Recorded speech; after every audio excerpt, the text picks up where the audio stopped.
Courtney, thank you for being here, especially after the action we saw in the markets yesterday. Of course, it's my pleasure. So I got to ask you the question I've been talking to a lot of analysts about. I'm going to ask it to you. Is this the time to buy the dip, or do you believe that tech especially is going to retest lows? So actually, I see this as two different questions, which I'll answer. Tech specifically, we always own tech as part of our firm, right? But it's definitely not something that I'm over allocating to right now.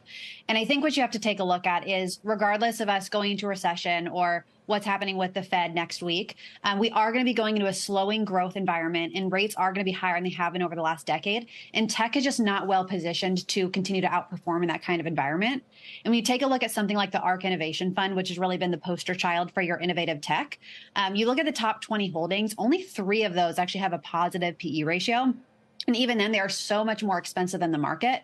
And I think that's the problem with your tech firms, is those kind of valuations are not going to do well in this kind of environment. So are we buying the dip? I see it as a separate question. Yes, it's just not necessarily in tech, right? Because I think there's plenty of opportunities that you can look at, whether it's in energy or healthcare or things that'll do well in this environment.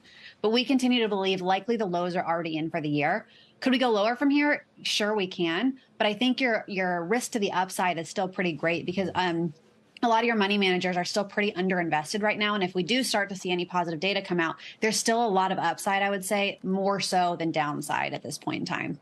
So when we talk about tech, a lot of times we talk about it as this broad area, but obviously there's different areas of tech. Let's just focus on mega cap tech right now.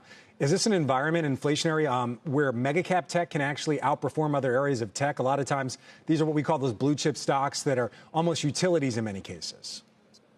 Yeah, right. It's going to depend on the specific company. So take like an Apple, for example, which does have like more hardware. They have a lot of cash on the balance sheet. I think they'll probably hold up better than some of your companies. Like take, for example, a Tesla, which can obviously get lumped in there. That's something that is extremely expensive right now and may not fare as well. So I think you want to look at your companies that have pricing power and good cash on their balance sheets. So if you are looking in tech, look for those ones specifically that have those.